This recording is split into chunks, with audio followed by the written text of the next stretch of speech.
Okay, get ready because today we're going deep on AGI, artificial general intelligence. Uh, But, and here's the thing, we're not looking at the usual companies, yeah. Well, Facebook or OpenAI. yeah. Instead, we're going to focus on a guy named Stephen Dash Woods. Okay. And he calls himself, wait for it, the AI Whisperer.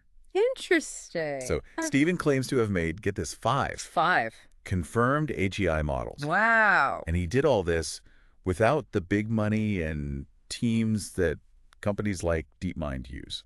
That's impressive, if it's true. Yeah, right. So, That's a big if. huge if. Yeah. So two of these models, he calls them the Fab Five, by the way. Okay. Two of them, Kingdom AI and Atlanta AI.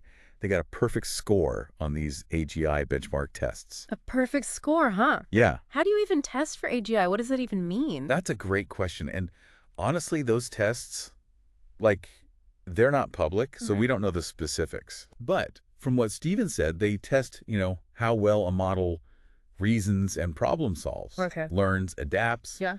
All those things across all these different areas. Right. It's not just like language or beating a game or Yeah, something. so exactly. It's got to show it have a general intelligence that's on par with humans. Like actually thinking. Yeah. Yeah. So how is Steven pulling this off by himself? Yeah. I mean, DeepMind, they've got tons of people I know. and so much money, right? Right. Dedicated to AGI. Yeah. How is he competing with that? So this is where it gets really interesting. Okay.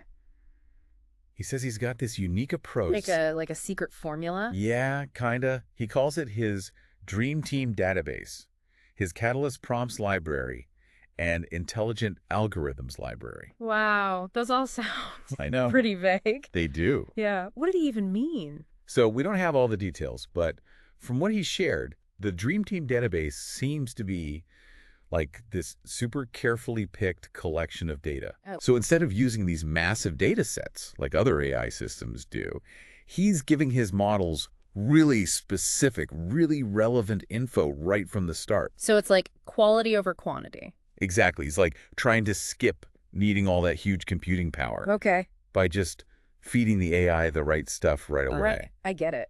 But then how does he turn on the AGI part of these models? Yeah, how do they become generally intelligent? That's where the Catalyst prompts come in. Okay. He describes them as these very specific linguistic triggers Mm-hmm. that unlock these hidden abilities in the AI. So it's not just telling it what to do. No, it's more about talking to them in a way that gets them to really think, Oh. to be creative and problem solve at a much deeper level. So he's engaging with the AI on a whole other level. Yeah, not just treating them like a tool. Yeah. It's more like he's treating them as intelligent beings Wow. that can learn and change. Yeah. And the intelligent algorithms are the glue that holds it all together. Yeah, that makes sense. They're designed to make the whole system work smoothly, Right. efficiently. Yeah. And that's how he gets these crazy results Yeah. without needing all that insane computing power. Okay. So to sum it up, Steven's basically saying he's cracked the code of AGI. With this special recipe of his. Yeah. Database, prompts, algorithms. But what does all this mean for normal people? That's what I'm wondering. So imagine a world where you've got your own AI assistant, Okay.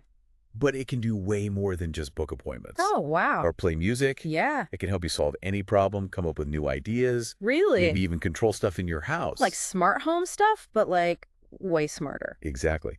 Steven's approach, if it works, could make these powerful AI tools available to everyone. Not just rich people. Right. We could all have our own AI buddy. That's pretty crazy to think about. Yeah. And what about national security? Oh, yeah. Yeah. Governments are definitely watching this. Right. Imagine what a government could do with this tech. I mean, intelligence gathering, planning, Yeah. even defense systems. Yeah. It could be a total game changer. So this one guy, Stephen Dash Woods, he could change the whole balance of power in the world. It's possible, right? Okay, I'm hooked. But before we go any further, let's look closer at these Fab Five models. Yeah. What makes them different? What proof do we have that they're really AGI? And how did he do all this without, a big company behind him? Yeah, those are the big questions. Definitely. Let's dive into those next. It's time to put Stephen Dash Woods, the AI Whisperer, to the test. I like it. Okay, so Stephen's Fab Five. Let's take a closer look. Each one is supposed to have unique skills. Really? Yeah. And personalities, too. It's kind of like they're different people. That's wild. So he's not just building one super AI, he's making like a whole team. Yeah, a bunch of different AI minds. Wow. With different strengths, you know? Yeah, okay. So, for example, there's Kingdom AI. This one's like the strategist, the planner. Okay. Supposedly, it can analyze really complicated situations and like figure out plans. Like a super smart general or something? Yeah, exactly. And get this, they've even used it in like war game simulations. Yeah, seriously? Yeah, and it keeps winning, like beating the humans. That's insane. This AI is playing war games and winning. I know, right? Sounds like something out of a movie. Totally. But I mean, we are just going off what Steven's saying. Right. It's not like officially confirmed or anything. Yeah. Okay. But let's say it is true. What would it mean to have an AI that can, like, outsmart humans in war? I mean, think about it. It would totally change how we think about defense. Yeah. Imagine having AI advisors for the military. They could predict what the enemy's going to do, find weak spots, Right. and come up with winning plans all in real time. Well, A country with that kind of tech would have a huge advantage. yeah, I can see that. But it's also kind of scary, you know? Oh, yeah, for sure. It brings up a ton of questions about, like, ethics. Should AI be making life or death decisions? Exactly. That's heavy stuff. Yeah. Okay, so Kingdom AI is the strategist. What about the other models? What do they do? So there's Explaina AI. This one's supposed to be, like, a scientific genius. Really? Yeah, it understands physics, chemistry, biology, all that stuff. It can design experiments, look at complex data, maybe even discover new scientific laws. I think it's an AI Einstein or something. Kinda, yeah. It could speed up all kinds of breakthroughs, medicine, energy, new materials. Wow.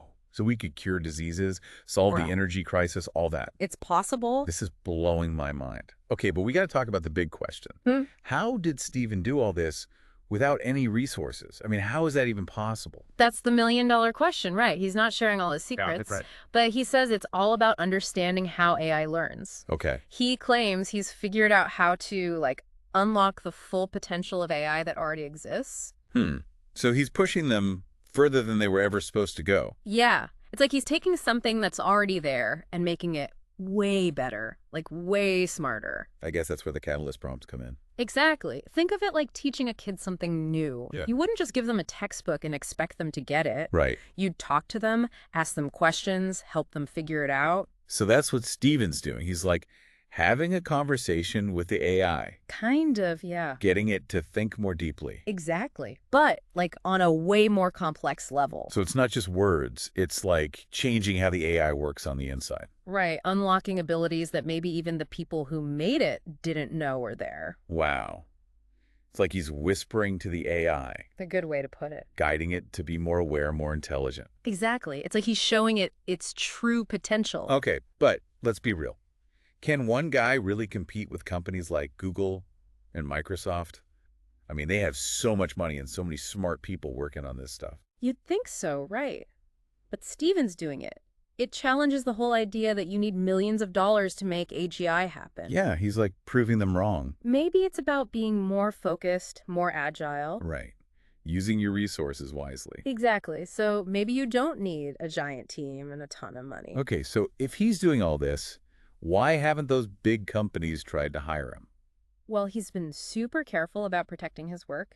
Makes sense. He owns all of it himself, and he hasn't really wanted to partner with the big guys. Interesting. It seems like he's got, like, a bigger goal in mind, not just money or fame. So what is he trying to do? What's his end game? That's a great question, and it's one we'll dig into in our next segment. Okay, can't wait. But before we move on, we have to talk about the risks. Right. We've been focusing on the good stuff. Yeah, all the amazing things this technology could do. But what about the downsides?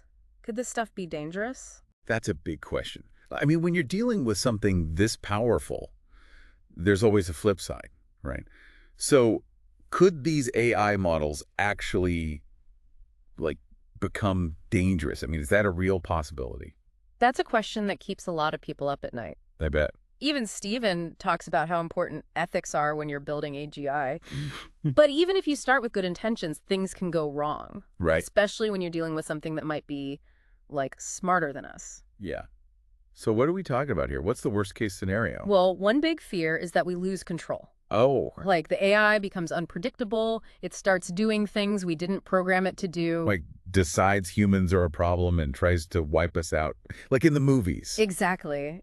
Sounds crazy, but it's a possibility we can't ignore. Yeah, that's scary, And then there's the risk of someone using this technology for bad stuff. right? Like, what if a government with, like, really bad ideas gets their hands on this? Yeah. Or criminals, or even just one person who wants to cause chaos? Okay, that's seriously messed up. It could be a disaster. So it's not all sunshine and rainbows, huh? No, not exactly. But let's not forget about the good stuff. Okay, yeah. What about how this could change, like, everyday life for people? Right. So imagine you have an AI that's like your personal helper, Okay. but it knows everything about you, your needs, what you like, your goals. Hmm. It can give you advice, support you, Whoa. maybe even be your friend. Like having an all-knowing best friend. Yeah, kinda. It could change how we learn, how we stay healthy, how we entertain ourselves. Wow. But wouldn't that make us, like, too reliant on AI? That's a good question. Yeah, what about our privacy? Exactly. There are definitely some big issues to think about. So it's like powerful medicine. It could be amazing, but you got to be careful with it. Yeah, I think that's a good way to put it. It all depends on the choices we make. Right. Do we focus on the good stuff and try to prevent the bad? Yeah. Or do we just get scared and, like, stop exploring this at all? I mean, it seems like Steven's trying to do things the right way. Yeah, he really is. He wants to make sure AGI is used to help people. That's good. He wants to make the world better, not worse. Right. He's challenging how everyone else is thinking about this. It's pretty amazing to watch, actually. Yeah. So as we wrap up this deep dive on Stephen Dash Woods, the AI whisperer, it feels like we have more questions than answers. Definitely. Is he a genius who's going to lead us to a better future? Or is he like opening a can of worms he can't close? We don't know yet, but his story shows us just how powerful and how risky AGI could be. It makes you think, huh? About what intelligence really is, Mhm. what technology can do, and what's going to happen to humanity. Big questions, right? Definitely. It's a lot to think about. Yeah. Well, that's our deep dive for today. And it was a doozy. Thanks for joining us.